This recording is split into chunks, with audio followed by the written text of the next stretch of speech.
धरा पर प्रकट हुई। केवट को ये सब कथा पता थी। बोले वो भी विष्णुपदी है, और जब भगवान श्री हरि के पद मेरे घाट पर चल के आए हैं तो क्यों भागीरथ की लाई हुई गंगा में उन चरणों को धोऊं? क्यों? भागीरथ लाए थे गंगा को अपने पूर्वजों का उद्धार करने के लिए, और मैं किसी की लाई हुई गंगा में अपने पूर्वजों का उद्धार करने वाला नहीं हूँ। मैं तो स्वयं नई गंगा बनाऊंगा और उसमें अपने पूर्वजों का उद्धार करूंगा। केवट भगवान के चरण धोने लगा। एक चरण को धोया, एक तरफ रख दिया, फिर दूसरे को धोने लगा, और दूसरे को धो के बगल में रख दिया, फिर पहले वाले को धोने लगा। राम जी ने कहा, केवट ये क्या कर रहा है? बोले, भगवान मुझे आपके चरणों से कोई भय नहीं है। बोले, तो मुझे तो आपके चरणों की रज से भय है। चरण कमल रज चाहती, मुझे चरणों से कोई भय नहीं है, मुझे तो चरणों की रज से भय है, और जब तक रज लगती रहेगी तब तक मैं धोता। राम जी ने कहा, बढ़िया है, 14 वर्ष तो यहीं कट जाएंगे, फिर वन में जाने की जरूरत नहीं है। केवट ने अपना वस्त्र बिछाया नीचे और भगवान के चरण को धोने लगा। चरण को थोड़ा सा ऊंचा कर लिया। राम जी ले गए, अरे केवट हम गिर जाएंगे। केवट ने कहा, भगवान हम कब काम आएंगे, आप हमारे सिर पे अपने हाथ रख लीजिए। केवट ने कहा, मेरे सिर पे रख दो भगवान अपने ये दोनों हाथ, देना हो तो दीजिए जन्म जन्म का साथ, देना हो तो दीजिए जन्म जन्म का साथ। मेरे सर पे रख दो भगवान, मेरे सर पे रख दो भगवान अपने ये दोनों हाथ, देना हो तो दीजिए जन्म जन्म का साथ, देना हो तो दीजिए जन्म जन्म का साथ।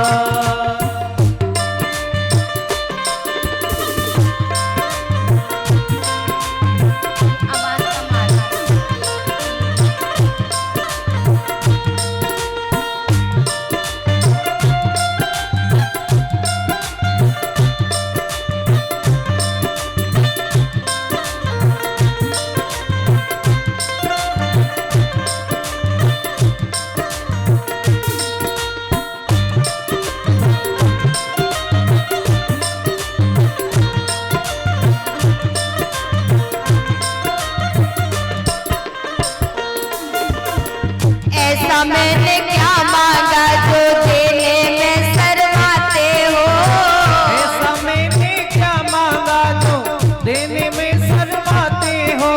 दीन दयालु हो भगवान वरदानी तुम कहलाते हो, दीन दयालु हो भगवान और दानी तुम कहलाते हो। मेरा रास्ता रोशन कर दो, मेरा रास्ता रोशन कर दो, ताई अंधियारी रात, देना हो तो दीजिए जन्म जन्म का साथ, देना हो तो दीजिए जन्म जन्म का साथ।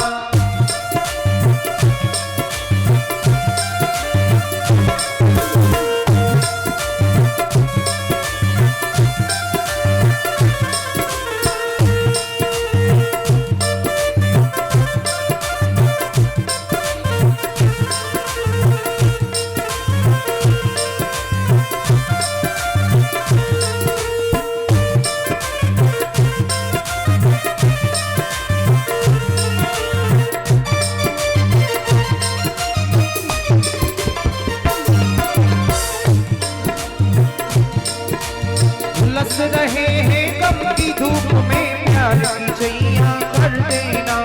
झुलस रहे हैं गम की धूप में प्यार की छैया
साथ, देना हो तो दीजिए जन्म जन्म का साथ, देना हो तो दीजिए जन्म जन्म का साथ। चाहे सुख में कटे या दुख में, बस होती रहे मुलाकात, देना हो तो दीजिए जन्म जन्म का साथ। केवट ने कहा, भगवान मेरे सिर पे अपने दोनों हाथों को रख दीजिए। और केवट ने चरणों को धोया और कहा कि जिसको चरणामृत चाहिए, ये बंद है शायद एक ही तरफ से आवाज आ रही है, बोले जिसको चरणामृत चाहिए वो लाइन में लग जाओ। और केवट के ऐसे मलूक मलूक बालक जो 6-6 महीना से नहाए नहीं, और लखन और जानकी दोनों खड़े हैं, एक दूसरे को देख रहे, बोले क्या करें। लखन जी ने कहा अगर चरणामृत चाहिए तो लगो लाइन में। अब एक दूसरे की तरफ देख रहे हैं। राम जी ने सोचा बेटा तुमने मेरे कछुआ को चरण नहीं छूने दिए, और प्यारे रहे मन देखी बड़े निको लगो न दीजिए डाल, जहां काम आवे सुई कहा करे तलवार। अगर कोई कपड़ा फट जाए, आपके पास तलवार भाला सब कुछ है और सुई नहीं है तो सी लोगे। लेकिन प्यारे जो विवेकी होते हैं ना, वो तो छोटे और बड़ों को हृदय से लगा के रखते हैं, और जो मूर्ख होते हैं वो बड़ों को पाके छोटों का त्याग कर देते हैं। लेकिन समय बदलते देर नहीं लगती। जब समय बदलता है ना तो फिर पता नहीं चलता। अर्जुन तेरा कहा बड़ा समय बड़ा बलवान। प्यारे अर्जुन जो महाभारत का विजेता था, और उसको थोड़ा सा अहंकार हो गया कि मैंने युद्ध जीता है, मैंने महाभारत जैसे युद्ध को जीता है। एक दिन ठाकुर जी 5 पांडवों को लेके भीम के नाती के पास पहुंचे, बरवरीक, जो छेकुरा के पेड़ पे जिसकी गर्दन टंगी थी। इतना बलवान था, एक तरफ से आवाज आ रही है तो एक कान बंद हो रहा है, दोनों तरफ से आनी चाहिए। तो जो बरवरीक था ना, महाभारत के युद्ध की तैयारी हो रही थी, तो वो आ रहा था युद्ध में भाग लेने। भगवान ने देखा कि ये इतना बड़ा बलवान है, जिधर जाएगा उसी दिन उसी पक्ष की एक दिन में विजय हो जाएगी। भगवान ने कहा बरवरीक कहाँ जा रहे हो? बोले युद्ध करने। बोले किसके पक्ष से लड़ोगे? बोले जो पक्ष कमजोर होगा उसी के पक्ष से लड़ूंगा।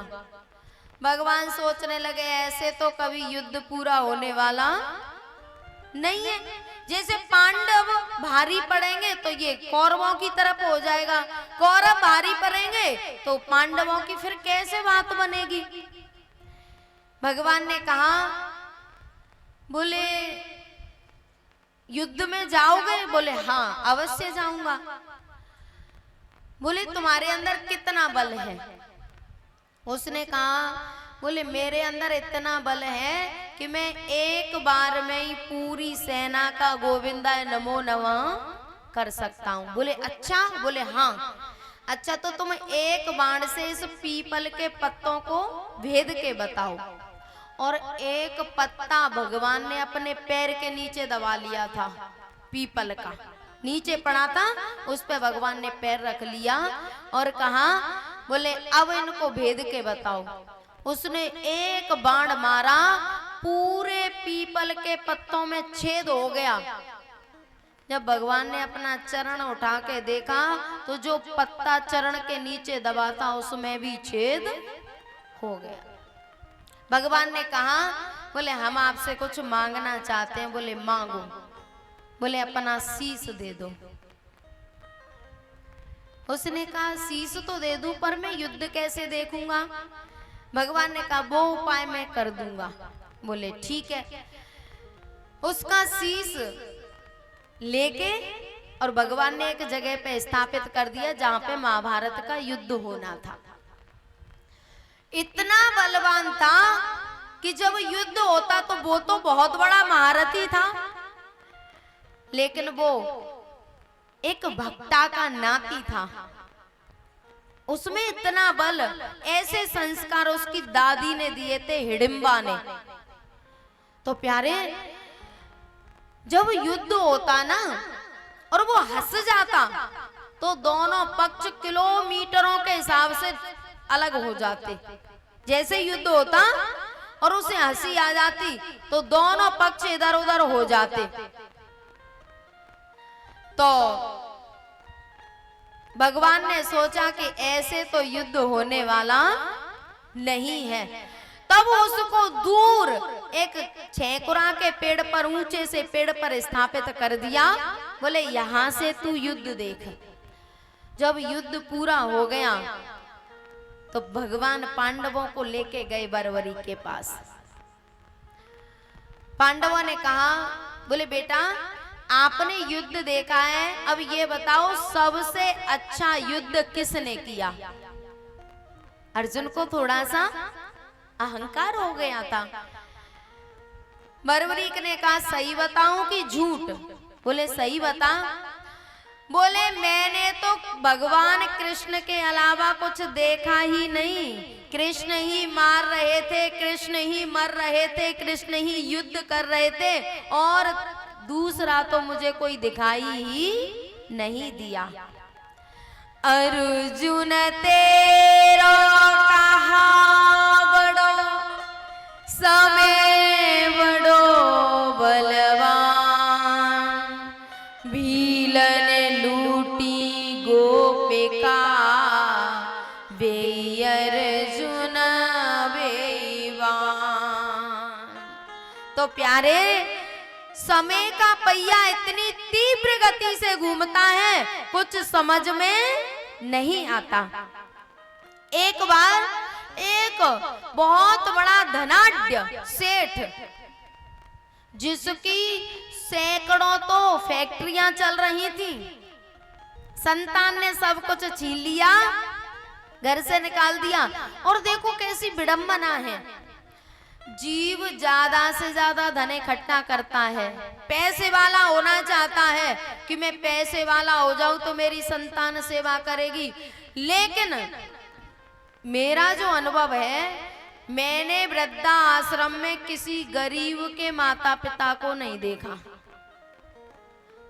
किसी गरीब के माता पिता वृद्धा आश्रम में नहीं मिलेंगे। किसके मिलेंगे? जिसकी फैक्ट्रियां चल रही हैं, जो बहुत ज्यादा धनवान हैं, धनाढ्य हैं। एक बार एक दिल्ली में वृद्धा आश्रम है, रवि कालराज जी का। अब तो रवि कालराज जी ने शरीर पूरा कर दिया। वृद्धा आश्रम है, उसमें अनाथ आश्रम भी है, दोनों है।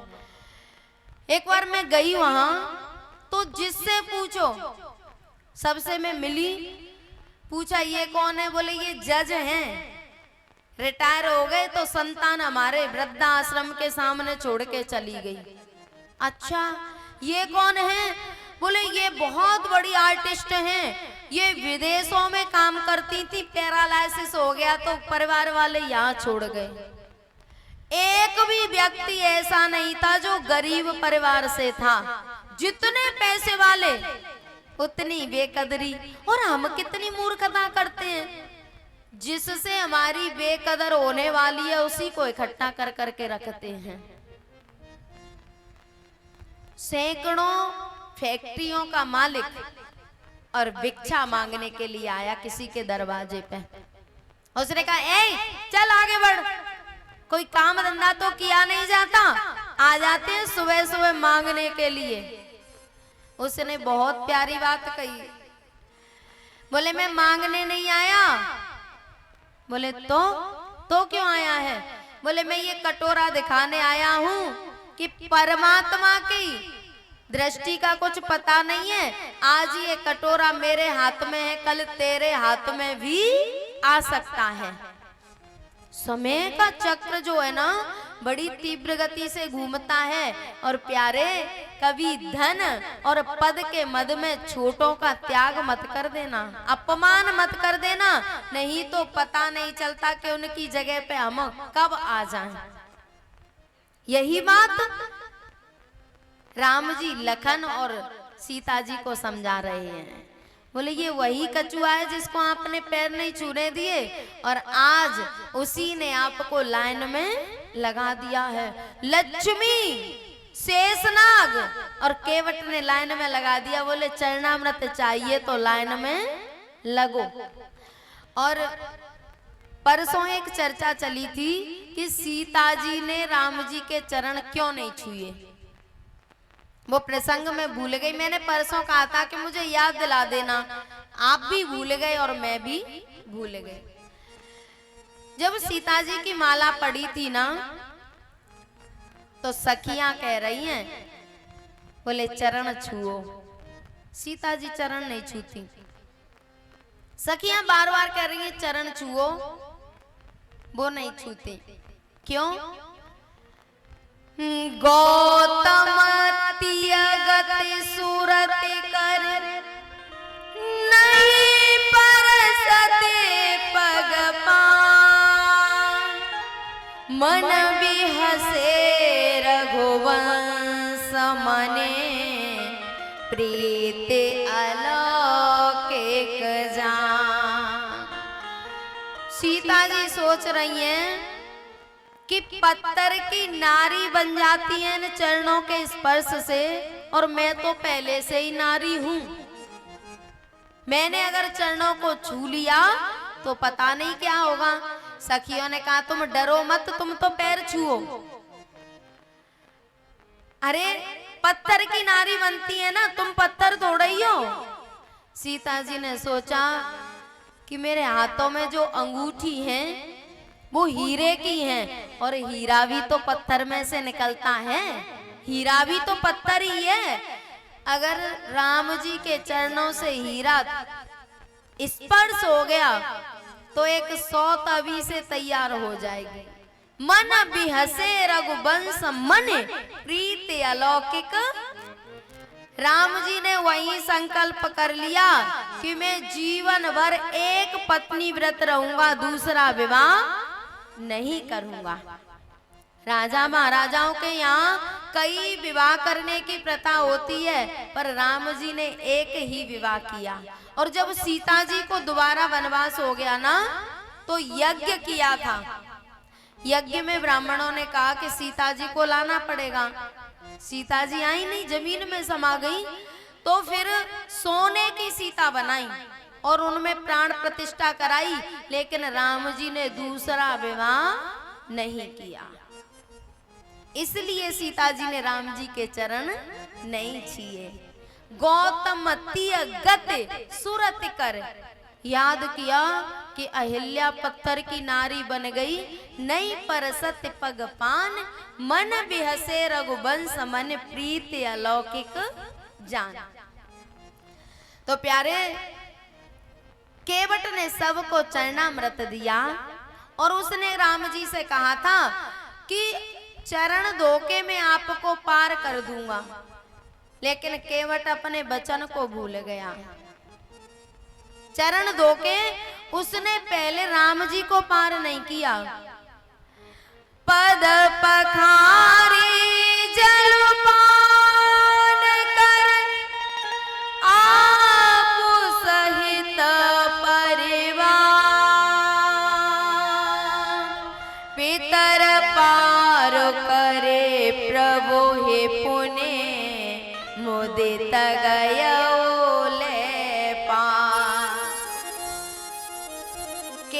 ने पहले भगवान का चरणामृत अपने पितरों को प्रदान किया, उनको पार किया।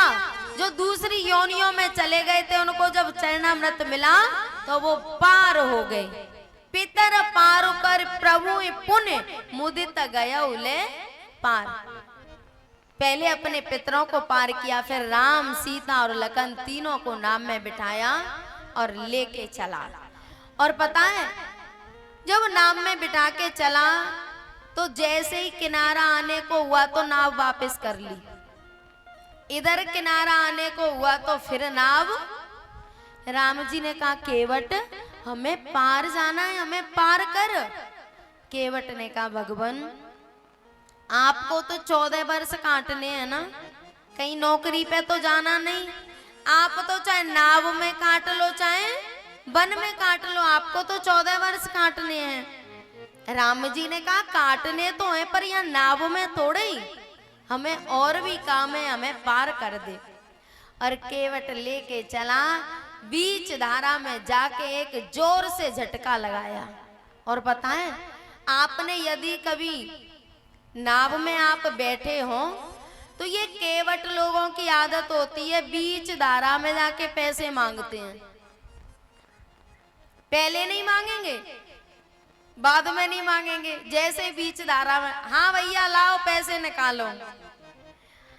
अब कुछ तो देते ही हैं लेकिन कुछ कंजूस होते हैं, वो भी निकाल के दे देते हैं कि अगर नहीं दिए तो गोविंदाय नमो नमः हो जाएगा। ऐसे ही केवट राम जी को बीच धारा में ले गया और जोर से एक झटका लगाया और राम जी लखन जी सीता जी तीनों एक दूसरे को पकड़ने लगे। ए केवट हम गिर जाएंगे। केवट ने कहा प्रभु आप इस छोटी सी धारा में गिरने से डर रहे हो और हम इस भवसागर में जाने कब से गोते लगा रहे हैं, आपने कभी हमारे बारे में सोचा है? राम जी ने कहा केवट आज मैं तेरे घाट पर आया हूं, जिस दिन तू मेरे घाट पे आएगा ना सबसे पहले मैं तुझे पार कर दूंगा और आज तू मुझे पार कर दे। तब केवट ने गंगा मैया से कहा मेरी नैया में लक्ष्मण राम गंगा मैया धीरे बहो। मेरी नैया में लक्ष्मण राम गंगा मैया धीरे बहो। मेरी नैया में लक्ष्मण राम गंगा मैया धीरे बहो। धीरे बहो मैया धीरे बहो। धीरे बहो मैया धीरे बहो। मेरी नैया में लक्ष्मण राम गंगा मैया धीरे बहो। मेरी नैया में लक्ष्मण राम गंगा मैया धीरे बहो।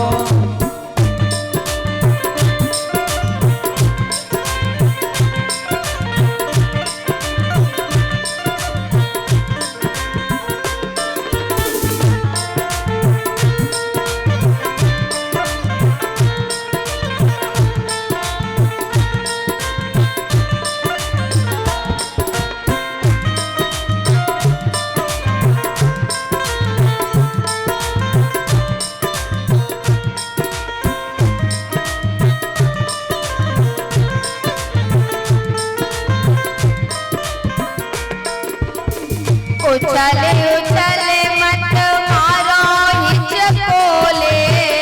उछल उछल मत मारो हिचकोले। मारो हिचकोले हमारो हिचकोले। उछले उछले मत मारो हिचकोले। उछल उछल मत मारो हिचकोले। देख हिचकोले मेरा मन डोले। देख हिचकोले मेरा मन डोले। मेरी नैया है बीच मझधार गंगा मैया धीरे बहो। मेरी नैया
बिन मैया कौन खिवैया, तुम बिन मैया कौन खिवैया, मेरी नैया में चारों धाम गंगा मैया धीरे बहो, मेरी नैया में लक्ष्मण राम गंगा मैया धीरे बहो।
गंगा मैया धीरे बहो। ये आए हैं मेरे धाम गंगा मैया धीरे बहो।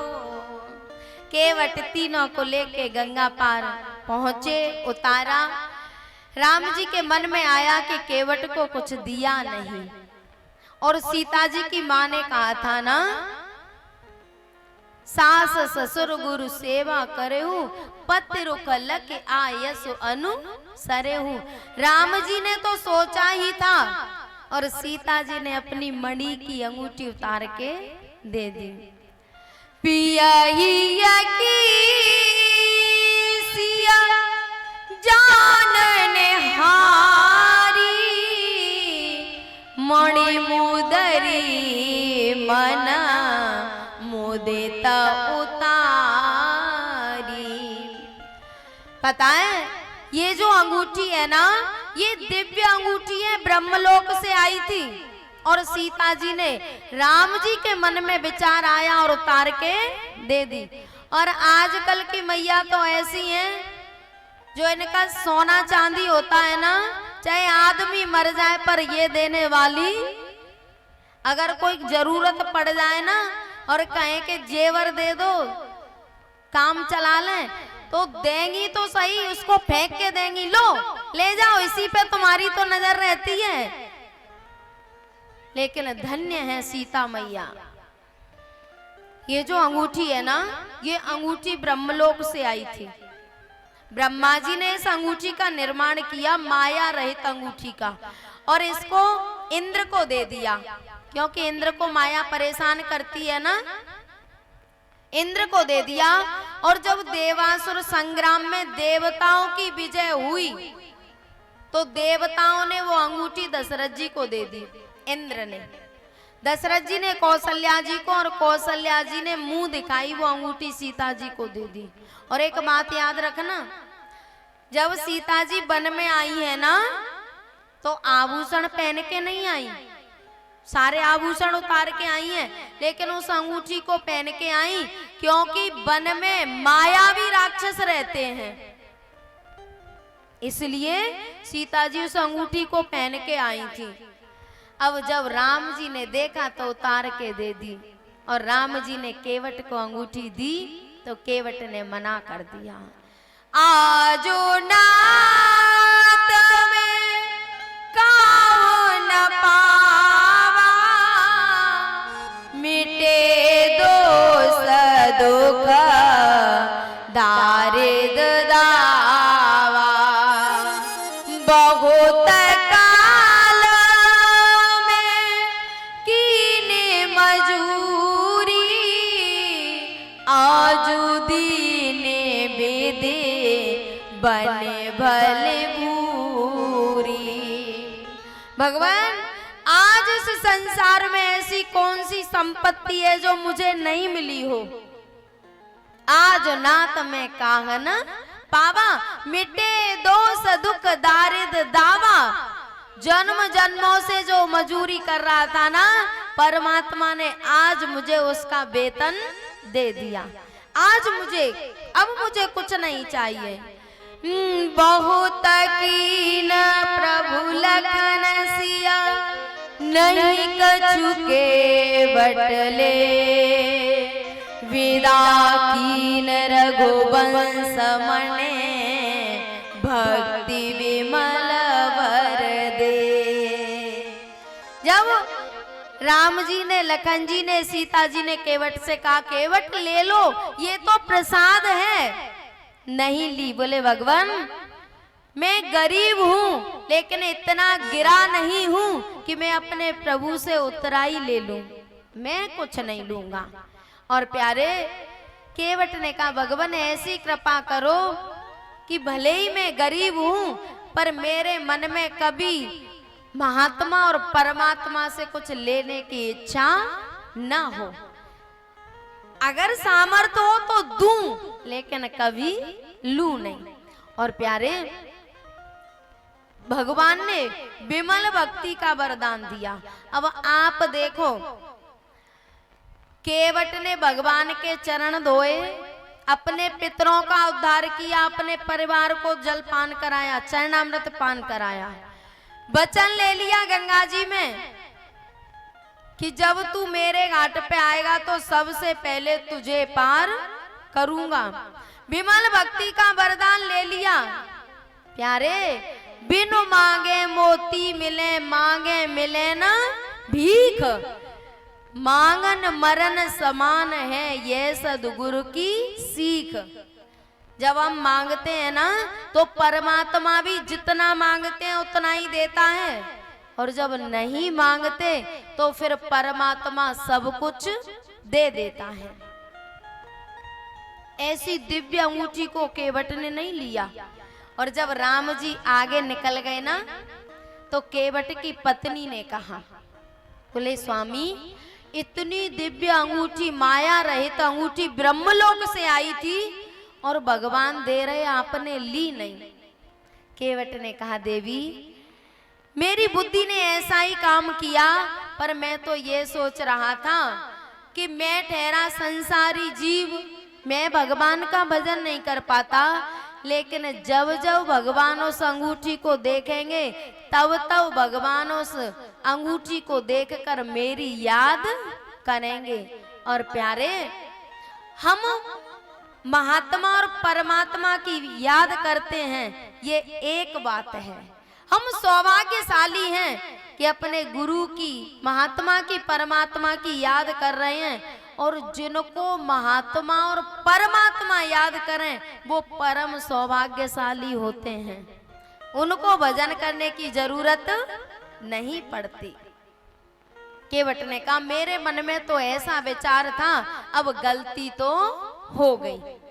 और पता है वो अंगूठी, आप सोच रहे होंगे कि उसका कहाँ लिखा है कि वो माया रहित अंगूठी थी। उस अंगूठी को राम जी ने रख लिया और जब बंदर सीता जी की खबर लेने जा रहे थे ना, तो उस अंगूठी को राम जी ने हनुमान जी को दिया।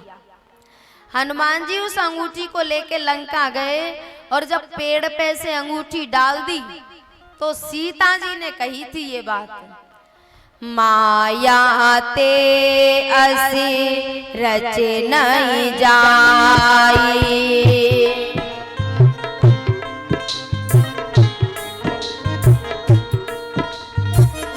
माया ते असी रच नहीं जाई।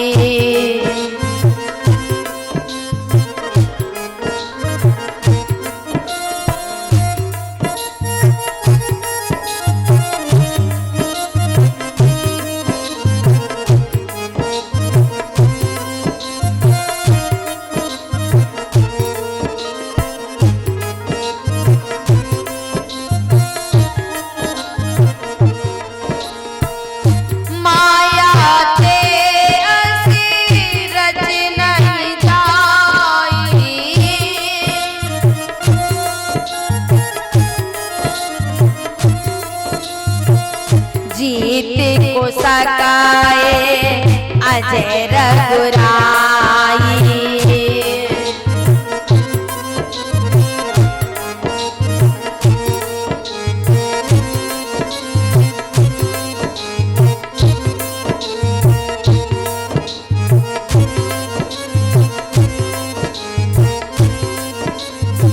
सीता जी सोच रही हैं कि भगवान के पास ये अंगूठी थी और ये अंगूठी माया रहित है। मायावी राक्षसों के बस की बात नहीं है कि वो इस अंगूठी का निर्माण कर लें, और भगवान अजय हैं, उनको कोई जीत कर इस अंगूठी को ला नहीं सकता।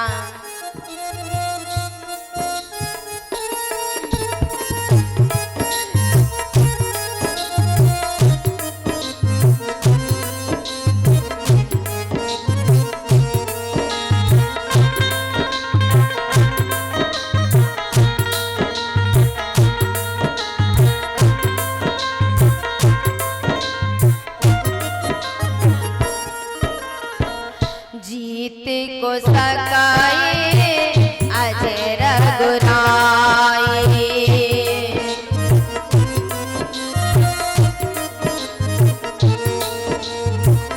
माया ते असी रच नहीं जाई।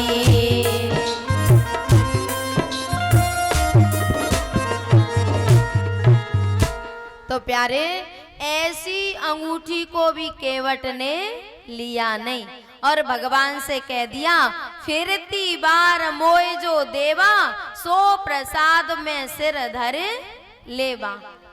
आप जब वापस आओ ना तो मुझे जो प्रसाद दोगे मैं रख लूंगा। सही बात तो यह है कि केवट उस अंगूठी की नहीं कह रहा। केवट को पता है कि यदि मैं उस प्रसाद की बात नहीं करूंगा तो फिर ये यहाँ पर रुकने वाले। और जब राम जी लौटे हैं ना तो कहीं भी नहीं उतरा राम जी का विमान। सीता जी को ऊपर से ही दर्शन करा रहे हैं, यहाँ कुंभकर्ण मारा, यहाँ रावण मारा, यहाँ मेघनाथ मारा, लेकिन केवट के घाट पर राम जी का विमान उतरा है। तो प्यारे, केवट ने भगवान को दोबारा आने का निमंत्रण दे दिया। बोले जब लौट के जाओ ना तो मेरा प्रसाद मुझे दे जाना। राम जी आगे बढ़े, भरद्वाज जी को दर्शन देते हुए नगर बस्तियों से निकल रहे थे और एक बस्ती में कोल किरातों की नारियां। राम जी एक पीपल के पेड़ के नीचे बैठ गए और कोल किरात इकट्ठे हो गए। कोई पानी पिला रहा है, कोई आसन लगा रहा है। कुछ का मन कर रहा है कि ये देखने में तो बहुत प्यारे हैं, एक बार ये बोल जाएं तो इनकी वाणी भी सुन लें, इनकी वाणी कैसी है। एक ने बोलने का प्रयास किया तो राम जी ने लखन से इशारा किया, बोले चलो। और जैसे ही खड़े होके चले तो पहले तो सब कोल उस बूढ़े बड़े कोल से कह रहे थे, बोले तू कुछ बात कर इनसे। और जब वो बोलने लगा और राम जी चल दिए तो सब उसी पे गुस्सा करने लगे, बस चुप नहीं बैठा जा रहा था तो से अब वो चल दिए।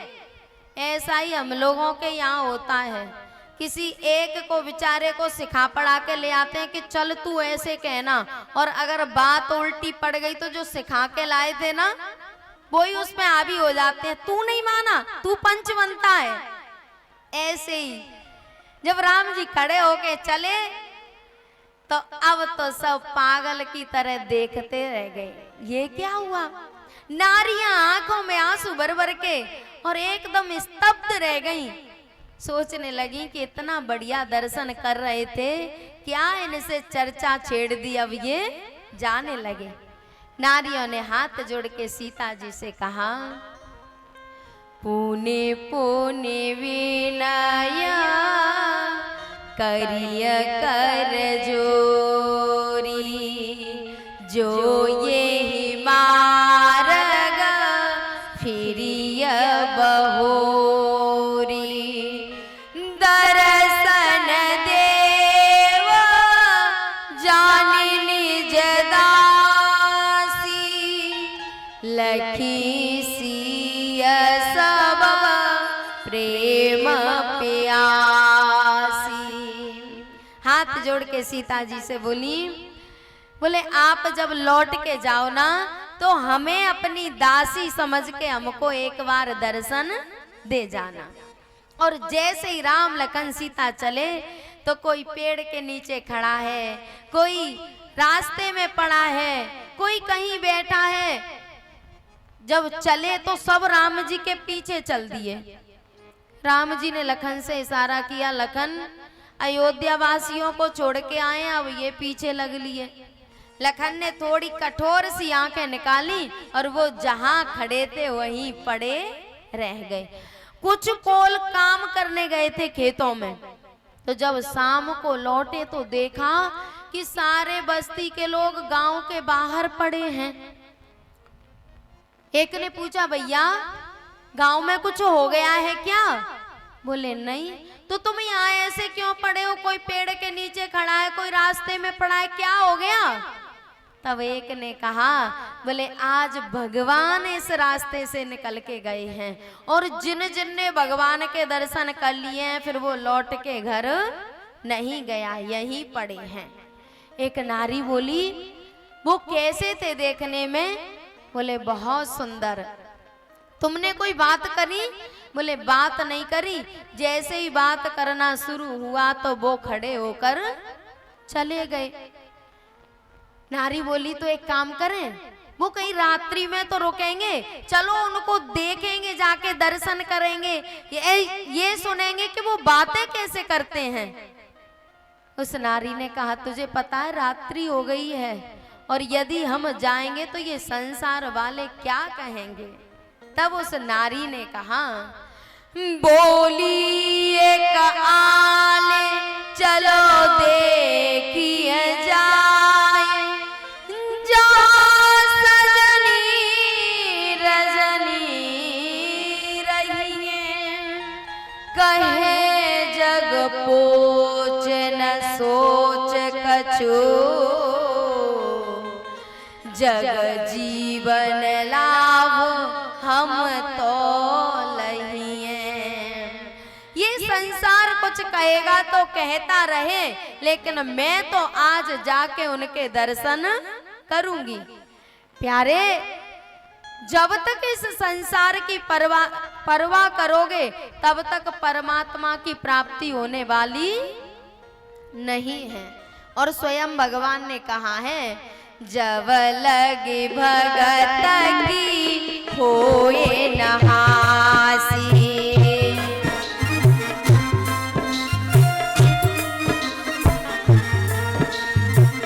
तब लगे भगती होए न साची।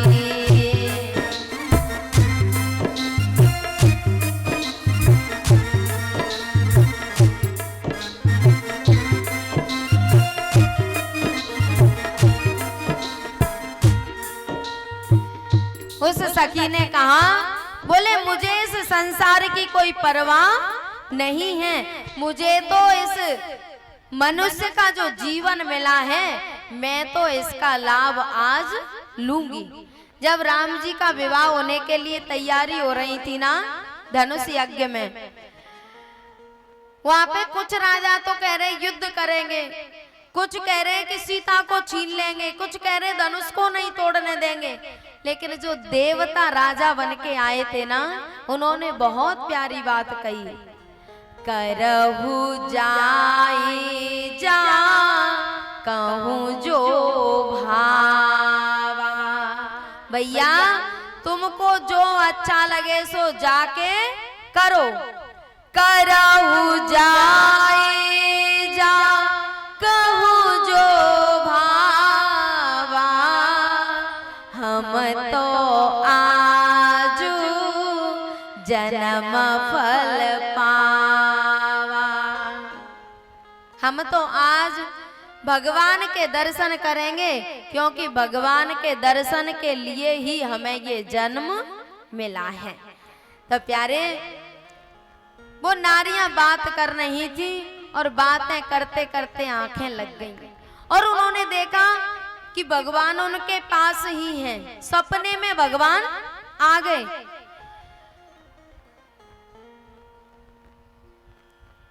जैसे ही उसने भगवान के दर्शन किए और आंखें खुली तो उसने कहा कि भगवान तो हमारे अंदर ही हैं, हम बाहर कहाँ ढूंढने जा रही हैं।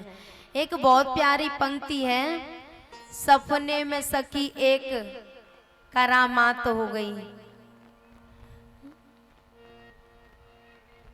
सांवरे से मेरी मुलाकात हो गई,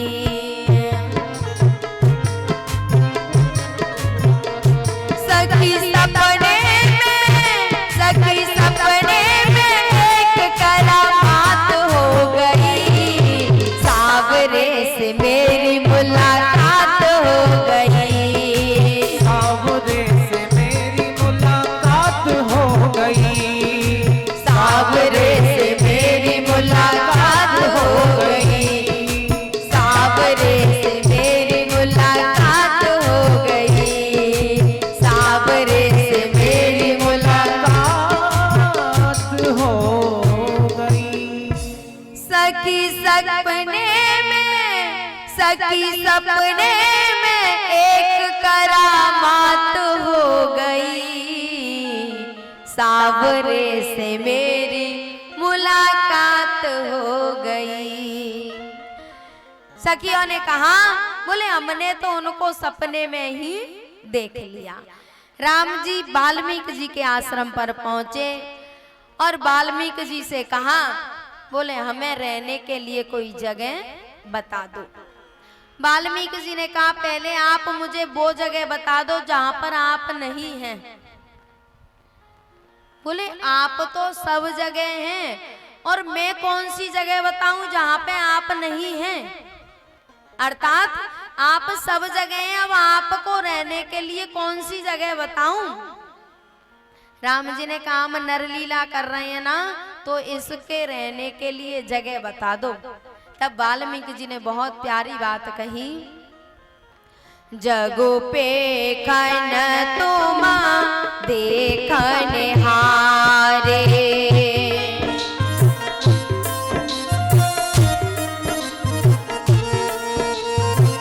बेधे हर सांभो नचावन हारे,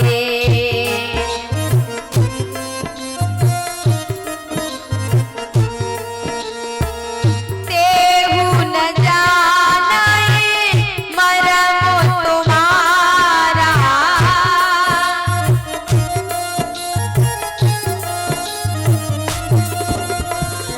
और तुम्हें को जानन हारा,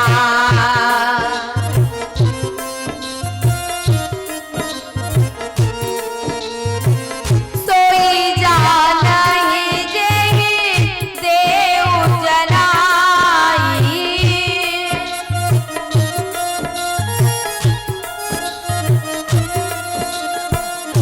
जानत तुम्हें हो जाई।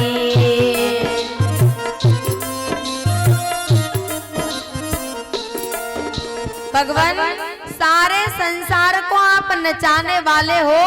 ब्रह्मा विष्णु महेश आपके इशारों पर नाचते हैं और वो भी आपके मर्म को नहीं जानते। तेऊ न जाने मर्म तुम्हारा और तुम्हें को जानन सोई जाने जे देव जनाई। आपको वही जान पाता है जिसको आप अपने आप को जना देते हो, लेकिन जानने के बाद बताने लायक वो भी नहीं रहता। क्यों भैया? किसी चीज को जानने के बाद बता तो सकते हैं ना।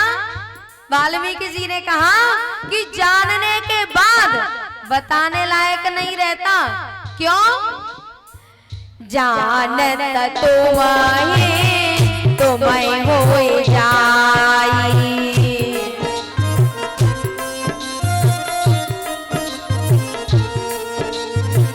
सोई जाने जे देव जनाई।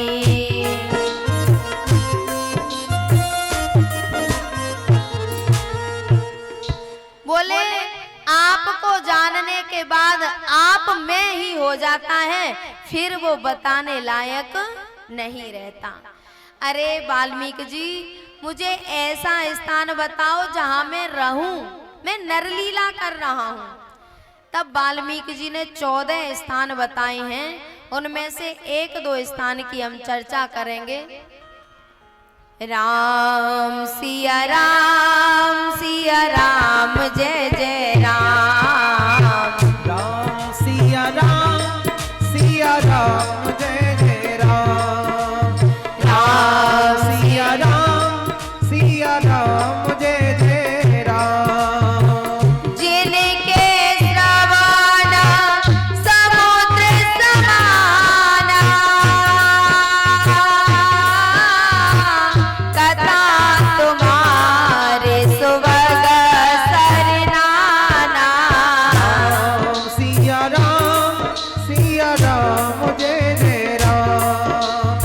राम सिया राम जय जय राम।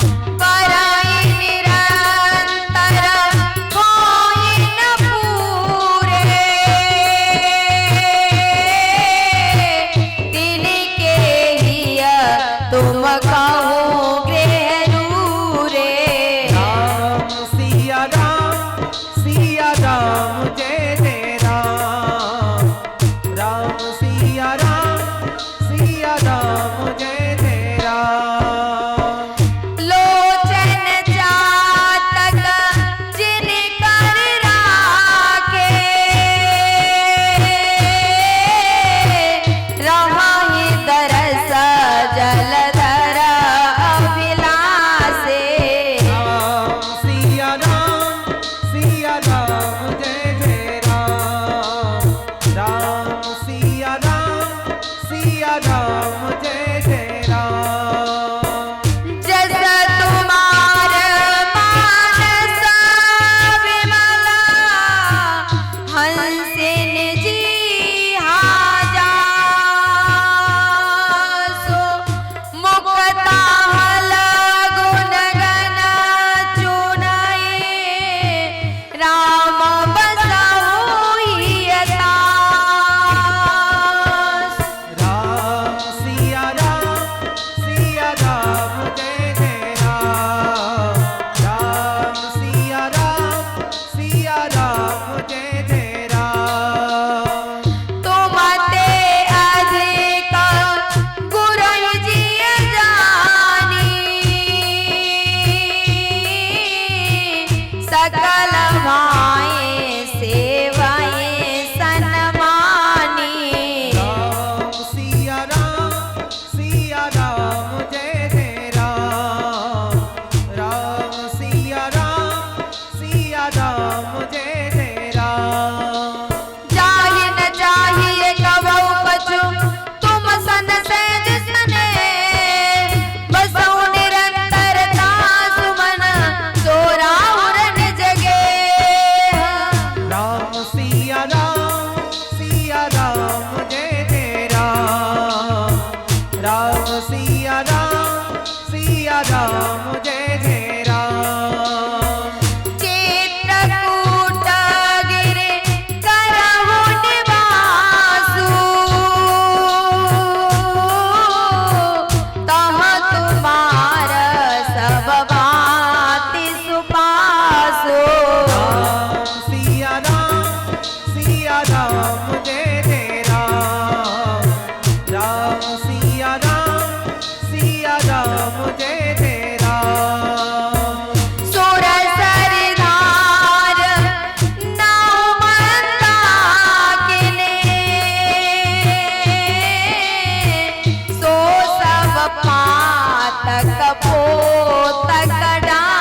वाल्मीकि जी ने कहा, जिनके श्रवण समुद्र समाना, कथा तुम्हारे सुबग सरे नाना, भरई निरंतर होय न पूरे।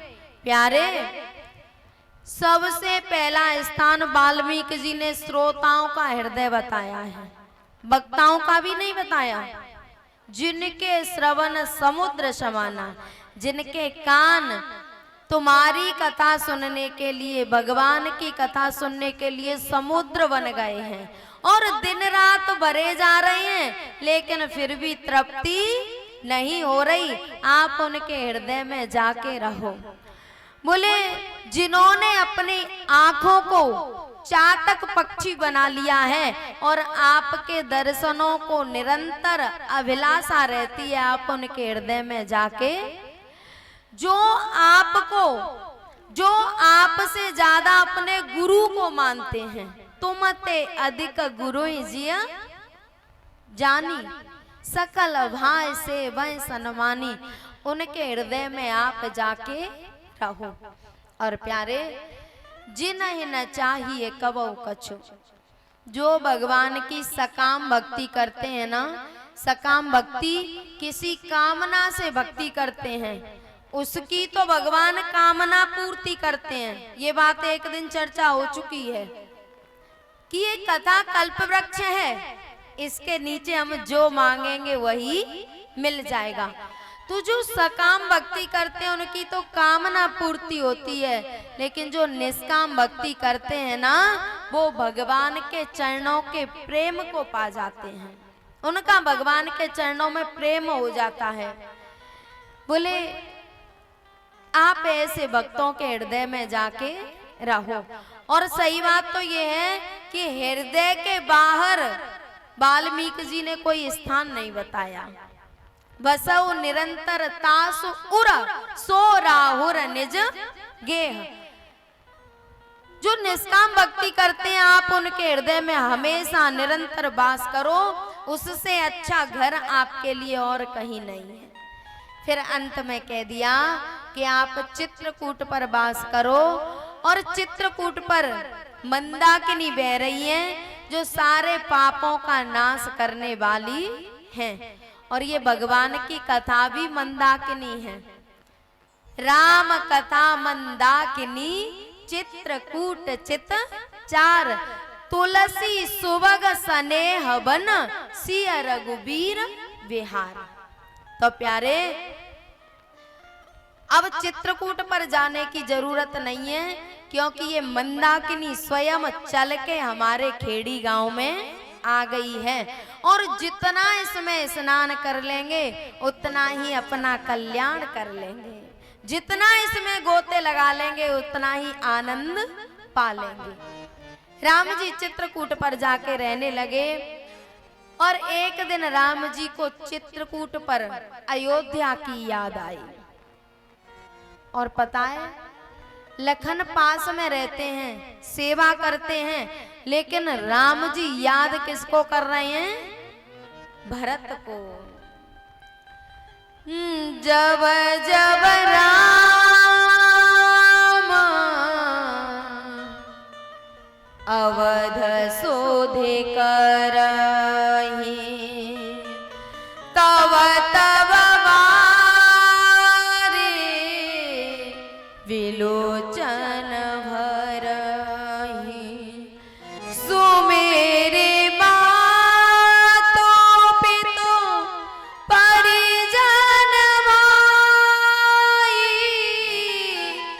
भरत स्नेह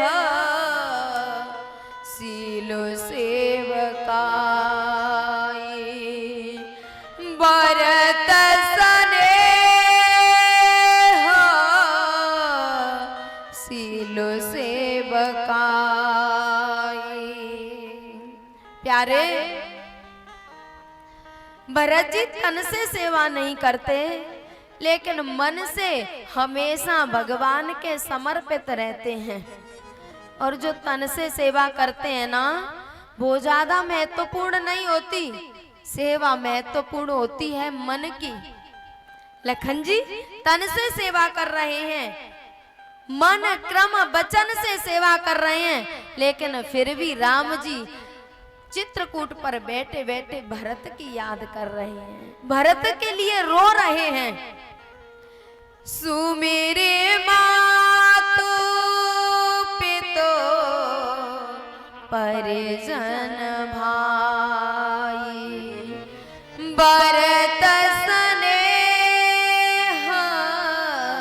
शील सेवकाई। जब राम जी छोटे थे ना, तो एक दिन खेलने के लिए गए सरयू मैया के किनारे, और कोई भी खेल खेला जाता है तो उसके लिए दो पक्ष होना जरूरी है। जब खेल प्रारंभ करने से पहले राम जी ने लखन की तरफ देखा, लखन मेरे विपक्ष में होगा? लखन जी ने मना कर दिया, नहीं, मैं तो स्वप्न में भी आपके विपक्ष होने की नहीं सोच सकता। आपने कह कैसे दिया कि मैं आपके विपक्ष में होऊंगा? भले ही ये खेल है, लेकिन खेल में भी मैं आपके विपक्ष होने वाला नहीं हूं। जब भरत जी की तरफ देखा, कुछ कहना नहीं पड़ा, केवल देखा और भरत जी राम जी के सामने जाके खड़े हो गए। किसी ने सोचा देखो इस भरत को राम के विपक्ष में जाने की कितनी जल्दी रहती है, अभी तो राम ने कहा भी नहीं और वो विपक्ष में जाके खड़ा हो गया। जैसे ही खेल प्रारंभ हुआ, गेंद से खेल रहे थे, राम जी ने गेंद में लात मारी, फुटबॉल थी। जैसे राम जी ने लात मारी तो फुटबॉल भरत जी के पास गई, और जितनी गति से राम जी की तरफ से गई, उससे दुगनी गति में भरत जी ने लात मारी और वो राम जी के पास आ गई। कुछ लोगों ने कहा बताओ ये भरत जीतने के लिए कितना उत्सुक है। राम जी ने फुटबॉल में जितनी गति से लात मारी है, उतनी दुगनी गति से भरत ने मारी है। किसी ने पूछ लिया, भरत क्या आप राम से जीतना चाहते हो? बोले नहीं, मैं तो स्वप्न में भी अपने प्रभु से जीतना नहीं चाहता। तो तुमने इस फुटबॉल में इतनी जोर से लात क्यों मारी? भरत जी ने कहा, बोले मैं तो इस बॉल से कह रहा था कि मेरे पास आने में तेरा कल्याण नहीं है, तू उन चरणों में रहेगी तो तेरा कल्याण हो जाएगा, यहाँ आने से तुझे कुछ मिलने वाला नहीं है। बोले आप जीतना नहीं चाहते तो राम के विपक्ष में क्यों खड़े हो गए? धन्य है भरत जी। भरत जी ने कहा, बोले मैं राम के पक्ष में रहता तो मुझे राम के दर्शन नहीं होते। राम के पक्ष में रहता तो मैं राम जी की बराबर खड़ा होता, मुझे राम जी के दर्शन नहीं होते। लेकिन मेरे ये नेत्र है ना, ये राम रूपी चंद्रमा के चातक हैं। राम चंद्र, इस राम रूपी चंद्र के मेरे ये नेत्र चातक हैं, और चातक निरंतर चंद्रमा के दर्शन करना चाहता है, एक पल भी नजर हटाना नहीं चाहता। मेरा उद्देश्य राम से जीतना नहीं है, मेरा उद्देश्य तो ये है कि प्रत्येक जीव मेरे परमात्मा के चरणों में पहुंच जाए और मुझे उनके दर्शन होते रहें। लोचन चातक जिन्हें कर राखे। प्यारे, जहां पर हमारी सोच भी नहीं जा सकती वहां पर भरत जी हैं। और पता है केवल इस बॉल को नहीं, भरत जी ने तो राजपाट को भी फुटबॉल बना दिया। राम तो कहते हैं कि भरत राज्यपाट को संभालेगा, और भरत कहते हैं कि राम राज्यपाट को संभालेंगे। धन्य है भरत। नहीं तो प्यारे, आजकल के जो भैया है ना, वो एक एक कूड़ जमीन पर केस लड़ लड़ के मर जाते हैं। एक एक ईंट जमीन पर पूरी जिंदगी को बर्बाद कर लेते हैं। और भरत ने अयोध्या जैसे राज्यपाट को फुटबॉल बना दिया, लात मार दी। और केवल लात नहीं मारी, कह दिया जरऊ सो संपत्ति सदन सुख सुहृद मातु पितु भाई, सन्मुख होत जो राम पद करई न सहस सहाय। ऐसी संपत्ति में आग लग जाए, जरऊ सो संपत्ति सदन, महलों में आग लग जाए, जरऊ सो संपत्ति सदन सुख सुहृद मातु पितु भाई, माता पिता भाई सब में आग लग जाए। बोले माता पिता और भाई में भी? बोले हाँ। सन्मुख होत जो राम पद करे न सहस सहाय, जो मेरे प्रभु के चरणों से मुझे अलग करना चाहते हैं, उनसे मेरा कोई संबंध नहीं है। और ऐसे भाई के लिए चाहे स्वयं परमात्मा ही क्यों ना हो, उसको रोना पड़ता है साहब। जो भाई जरा जरा सी बात पर शत्रु बन जाते हैं, बैरी भाई पे भाई को गुस्सा आए, भाई बैरी बन जाए, उसे कौन संभाले, उसे कौन संभाले। प्यारे, जब कोई बात आ जाती है ना, तो हमें अपने भाई की हिम्मत रहती है कि मेरे 4 भाई हैं मेरे पीछे, अगर कोई बात आ जाएगी तो। अगर कोई शत्रु भाई पर अकड़ता है तो भाई पर सहन नहीं होता, लेकिन आजकल तो भाई ही भाई के शत्रु बन गए हैं। अब कौन बात को संभालेगा? अब तो जरा जरा सी बात पर भाई के प्राणों के प्यासे हो जाते हैं। लेकिन जहां भरत जैसा भाई होता है ना, वहां पर परमात्मा को भी रोना पड़ता है। राम जी अयोध्या के लिए नहीं रो रहे, राम जी भरत के लिए रो रहे हैं। सुमेरे मातु पितु परिजन भाई, भरत स्नेह सीलो सेवकाई। प्यारे, धन्य है भरत की मां जिसने भरत का निर्माण किया है। नहीं तो आजकल की जो माताएं हैं ना, वो तो अपने हृदय की गंदगी को बालकों में ट्रांसफर कर देती हैं। अपने ईर्षा, अपने राग, अपने द्वेष, अपनी कलुषित बुद्धि, अपने गंदे विचार उनको बच्चों में ट्रांसफर कर देती हैं। और फिर उन बच्चों को राम और भरत नहीं बनाती, फिर उन बच्चों को दुर्योधन और दुशासन बना देती हैं। 2 भाई थे, दोनों भाइयों में बड़ा प्रेम था। दोनों एक दूसरे को देख देख के जीते थे, इतना प्रेम था दोनों भाइयों में। जब दोनों का विवाह हो गया तो पत्नियों ने कहना शुरू कर दिया, बोले अब अलग हो जाओ। लेकिन उनकी हिम्मत नहीं होती थी कि हम अलग अलग रहें, क्योंकि दोनों में बड़ा प्रेम था, एक दूसरे को देख के जीते थे। भैया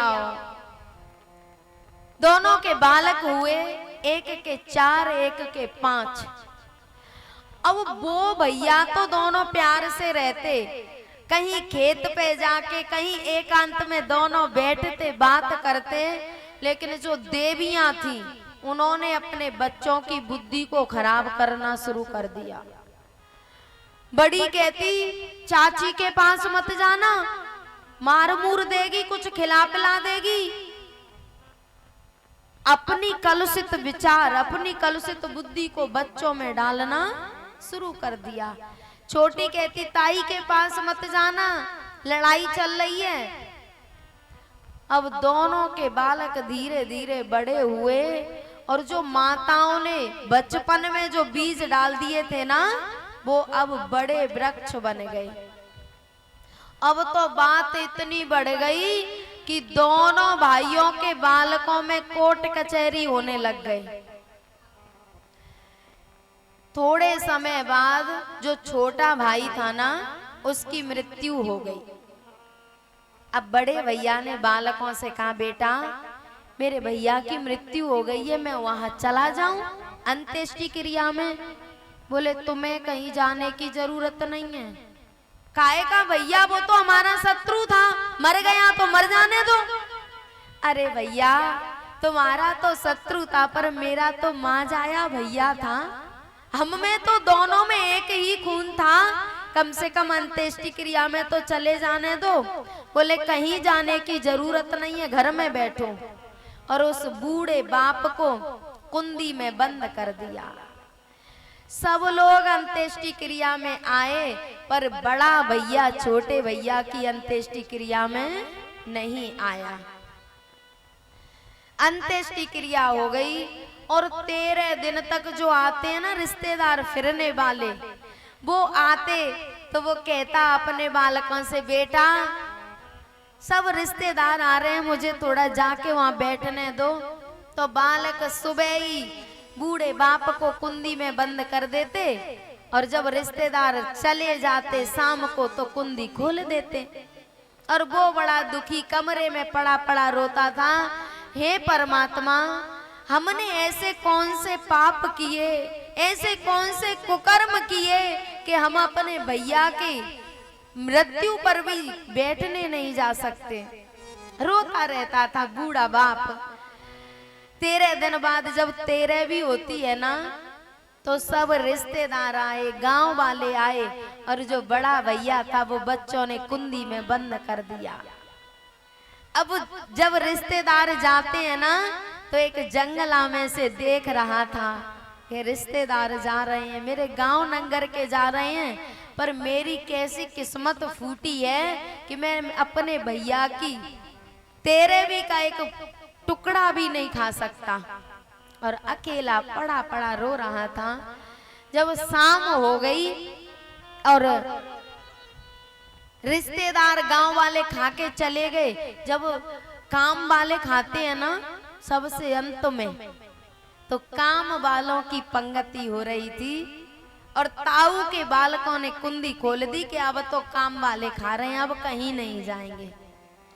बूढ़ा ताऊ आंख बचा के धीरे धीरे गया, और जहाँ पे काम वालों के जूते चप्पल उतर रहे थे ना, वहां पे जाके बैठ गया। सोचने लगा कि एक निवाला अगर भैया का प्रसाद मिल जाए तो मेरी आत्मा को संतुष्टि हो जाएगी। काम वालों के जूता चप्पल में बैठ के और इंतजार कर रहा था कि एक कौर मुझे भी मिल जाए। कोई गांव का परोसने वाला आया, उसने देखा ये धिक्कार है इन लोगों के जीवन को, इनका बूढ़ा ताऊ काम वालों के चप्पल जूतों में बैठा हुआ है और ये इतने बड़े आदमी बन रहे हैं। उसने जाके कहा, भैया तुम्हें चुल्लू भर पानी में डूब के मर जाना चाहिए, तुम्हारा ताऊ रैयतों की तरह बैठ के प्रसाद पाने के लिए इंतजार कर रहा है। वो दौड़ के गए और जाके ताऊ के पैरों में गिर पड़े। ताऊ हमें क्षमा कर दो, हमसे गलती हो गई, हमें माफ कर दो, हमने आपको निमंत्रण नहीं दिया। ताऊ ने कहा बेटा मेरा भैया तो चला गया और अब मेरे जीवन का भी कुछ पता नहीं है। अब तुम एक काम करो, अब तुम 9 एक हो जाओ, 4 तुम और 5 वो, उनको भी मना लो और तुम एक हो जाएंगे तो मैं शांति से मर सकूंगा, नहीं तो जैसे मेरा भैया घुट घुट के मरा वैसे ही मैं मर जाऊंगा। वो गए और अपने बड़े भैयाओं को मनाया और 9 जब गले मिल के रोए तो ताऊ की आंखों से आंसू गिरने लगे। सोचने लगा कि यदि ये काम मेरे छोटे भैया के सामने हो जाता तो वो शांति से प्राण त्याग सकता, वो घुट घुट के नहीं मरता। तो प्यारे ये माताएं अपने विचारों को जब बच्चों में डाल देती हैं ना, इनके तो छोटे छोटे ईर्षा द्वेष, लेकिन इनको नहीं पता कि इनके ईर्षा द्वेष कितना बड़ा रूप ले लेते हैं। ये ईर्षा द्वेष ही तो महाभारत की नींव रखते हैं। ये ईर्षा द्वेष ही तो दुर्योधन और दुशासन का जन्म करते हैं, निर्माण करते हैं। तो प्यारे संसार में धन दौलत तो आते जाते रहते हैं, लेकिन भैया दोबारा मिलने वाला नहीं है। दुनिया में कामना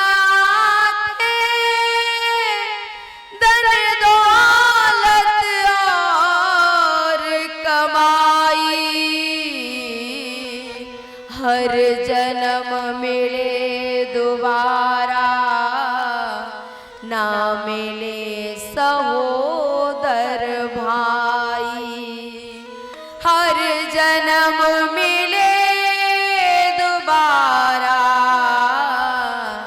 ना मिले भरत सा भाई।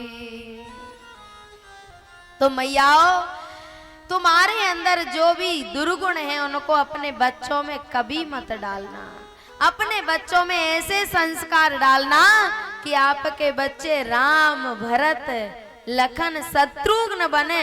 यदि दुर्योधन और दुशासन का निर्माण हो गया तो कुल का नाश ही होगा, फिर राम राज्य होने वाला नहीं है। जब जब अवध सुधि कराही, तब तब मारे बिलोचन भराही। राम जी चित्रकूट पर बैठ के भरत की याद कर करके रोते हैं। और प्यारे 2 जगह पर ज्ञान भक्ति वैराग्य परेशान है। एक तो चित्रकूट पर राम है ज्ञान, लखन है वैराग्य और सीता है भक्ति। और एक यमुना जी के तट पर ज्ञान भक्ति वैराग्य तीनों परेशान हैं और दोनों जगह साधु गया है। यमुना जी पे तो नारद जी और चित्रकूट पर भरत जी। जब तक एक साधु जीवन में नहीं आएगा तब तक ज्ञान भक्ति वैराग्य को भी सुख शांति मिलने वाली नहीं है।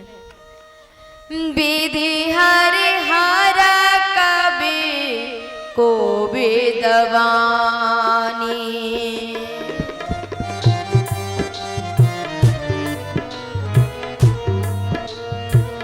कहत साधु महिमा सकुचानी।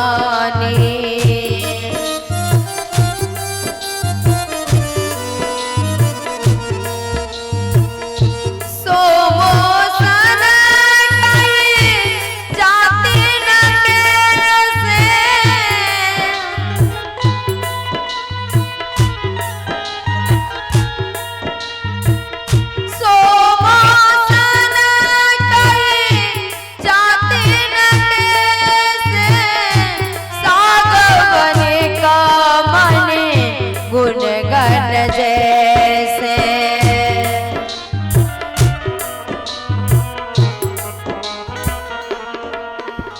तुलसी बाबा ने कहा, विधि हरि हर कवि कोविद बानी। ब्रह्मा, श्री हरि, महेश, सरस्वती, वाल्मीकि ये भी एक साधु की महिमा का वर्णन नहीं कर सकते। जब ये नहीं कर सकते तो फिर मैं कैसे कर सकता हूँ। जैसे किसी सब्जी बेचने वाले को मड़ी दे दो और कहो कि मड़ी बेच के आ, क्या सब्जी बेचने वाला मड़ियों का वर्णन कर पाएगा? ऐसे तुलसीदास जैसे महापुरुष कह रहे हैं, सोमोसन कही जाते न कैसे, साग बनी का मने गुण गण जैसे। प्यारे, साधु की महिमा का वर्णन करना तो ब्रह्मा, विष्णु, महेश, सरस्वती, वाल्मीकि इनके बस की भी बात नहीं है। बोल रामचंद्र भगवान की जय हो, सीता मैया की जय हो, बजरंग बली की जय हो, बस्ती माता की जय हो, जय जय श्री श्री राधे। अब आपके पानी की व्यवस्था